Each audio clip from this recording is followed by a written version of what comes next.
నమస్కారం. హిందూ ధర్మచక్రం ఛానల్ కి స్వాగతం. మార్చి 8, 2024 శుక్రవారం రోజున మహాశివరాత్రి పర్వదినము. మహాశివరాత్రి రోజున అందరూ ఉపవాసము, జాగరణ, అభిషేకాలు, శివాలయ దర్శనాలు ఆచరిస్తూనే ఉంటారు. చాలా మందికి తెలియనటువంటి ముఖ్యమైనటువంటి సమాచారం ఏంటంటే, ఈ మహాశివరాత్రి రోజునే నవగ్రహాలలో ఒక ప్రధానమైనటువంటి రాహుగ్రహము జన్మించిన విషయం. నవగ్రహాలలో రాహువు ఈ మహాశివరాత్రి రోజునే జన్మించినట్లుగా మనకు నవగ్రహ ఆరాధనలో కనబడుతూ ఉంటుంది. నవగ్రహ ఆరాధన చూస్తే గనక అందులో ఏ గ్రహము ఏ రోజున జన్మించింది అనేటువంటి సమాచారం ఉంటుంది. ఆ సమాచారం ప్రకారము మాఘ బహుళ చతుర్దశి రోజున రాహుగ్రహము జన్మించినట్లుగా అది మహాశివరాత్రిగా మనము గుర్తించుకోవచ్చు. అయితే మహాశివరాత్రి రోజున అందరూ అభిషేకాలు, శివారాధన చేసుకుంటూ ఉంటారు. దీంతో పాటు రాహువు వలన ఎవరైతే సమస్యలను అనుభవిస్తున్నారో వాళ్ళంతా కూడా రాహుగ్రహ ఆరాధన చేసుకోవడము మంచిది. అర్ధకాయం మహావీరం చంద్రాదిత్య విమర్దనం సింహిక గర్భ సంభూతం తం రాహుం ప్రణమామ్యహం అనేటువంటి ఈ శ్లోకమును ఎక్కువగా జపం చేసుకోండి. నవగ్రహాలలో ఉన్నటువంటి ఆలయంలో సూర్యుడికి వెనుక వైపున మనము సూర్యుడి వైపు నిలబడితే కనుక మన ఎడమ చేయి వైపు అవుతుంది. మనం సూర్యునికి వెనకాల వైపు నిలబడితే కనుక మన కుడి చేయి వైపున నైరుతి భాగంలో రాహువు దక్షిణాన్ని చూస్తూ ఉంటాడు. అది రాహుగ్రహాన్ని గుర్తించేటువంటి విధానం.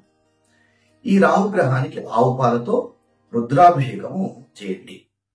మినుములను బ్రాహ్మణుడికి మంచి దక్షిణ పెట్టి దానంగా ఇవ్వండి. ఒకవేళ మీకు దక్షిణ పెట్టి దానం ఇవ్వలేకపోతే కనుక ఆవుకు పెట్టవచ్చు.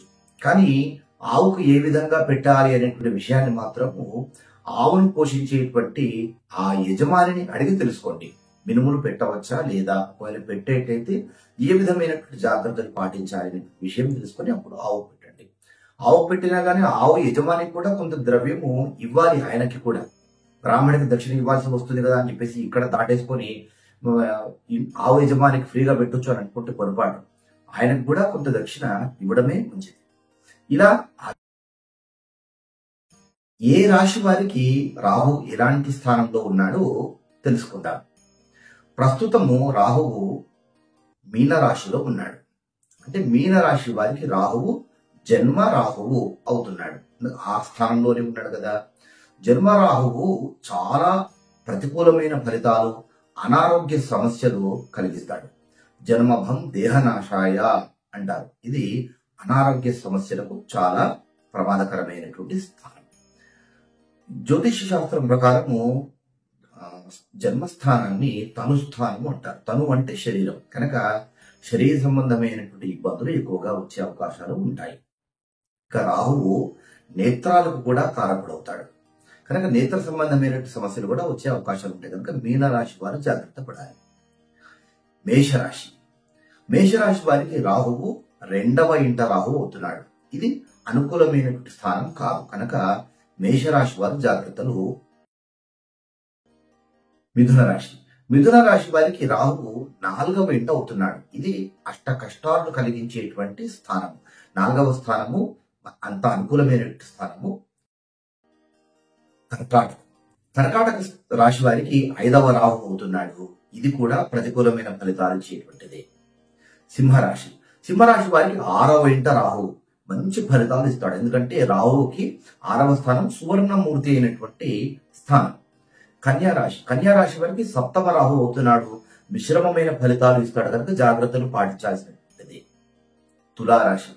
8వ రాహు అవుతున్నాడు. అష్ట కష్టాలు పెడుతూ ఉంటాడు కనుక చాలా జాగ్రత్తలు తులారాశి వారు పాటించాలి. వృశ్చిక రాశి 9వ ఇంట స్థానము. ధనుస్సు 10వ ఇంట. ఈ 2 రాశుల వారు కూడా జాగ్రత్తలు పాటించాల్సిందే. మకర రాశి వారికి 11వ ఇంట రాహు అవుతున్నాడు. ఇది సువర్ణమూర్తి స్థానం రాహువుకి కనుక మకర రాశి వారికి రాహు వలన ఎలాంటి ఇబ్బందులు లేవు. కుంభరాశి. కుంభరాశి వారికి 12వ ఇంట రాహు అవుతున్నాడు. ఇది చాలా సమస్యలను తెచ్చిపెట్టేటువంటి స్థానం. దీన్ని వ్యయ స్థానం అంటారు. అధికమైనటువంటి వృధా ఖర్చులు కలిగేటువంటి స్థానము ఈ 12వ స్థానం కనుక ఇప్పుడు ఈ 12 రాశుల్లో ఎవరెవరికి అనుకూలంగా ఉంది, ఎవరెవరికి అనుకూలంగా లేదనే విషయాలు తెలుసుకోండి.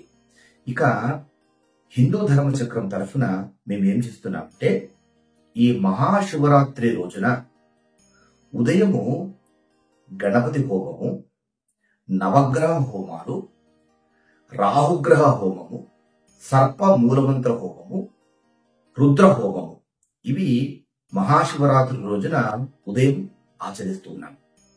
తర్వాత అర్ధరాత్రి లింగోద్భవ కాలంలో రుద్రాభిషేకమును, ఏకాదశ రుద్రాభిషేకమును ఆచరిస్తూ ఉన్నాం. ఎవరైతే ఏ రాశి వారికి అనుకూలంగా లేదో, రాహువారిని సమస్యలు ఎదుర్కొంటున్నారో వారు కేవలం 500 రూపాయలు మాకు చెల్లించి మీ గోత్రము, పేరు, నక్షత్రము, రాశి మాకు తెలియజేస్తే కనుక మీ పేరిట గణపతి హోమము, నవగ్రహ హోమము, రుద్ర హోమము, సర్ప హోమము, రాహుగ్రహ హోమాలు మేము ఆచరించి లింగోద్భవ కాలంలో రుద్రాభిషేకాన్ని కూడా చేస్తాం. ఇదంతా కూడా మన హిందూ ధర్మ చక్రం ఫేస్బుక్ ద్వారా ప్రత్యక్ష ప్రసారం అవుతుంది. మీ గోత్రనామాలు వచ్చాయా లేదా అని కూడా మీరు చూసుకోవచ్చు. ఇందులో ఎలాంటి సందేహాలు లేవు. చక్కగా ఎవరి గోత్రము పేరు ఇచ్చారో వాళ్ళ గోత్రం పేరుతో వారి నక్షత్రం, రాశి కూడా చెప్పి ప్రత్యక్ష ప్రసారంలో మేము మీకు చూపిస్తాం కూడా. త్వరపడి మీరు ఎలా పే చేయాలని అంటే స్క్రీన్ పైన వివరాలన్నీ కూడా నేను ఇస్తాను. ఏదైనా సందేహం ఉంటే కూడా నాకు ఫోన్ చేయొచ్చు. మీరు ఆ విధంగా మీరు మనల్ని సంప్రదించండి. ఒక ముఖ్యమైన విషయం గుర్తుపెట్టుకోండి.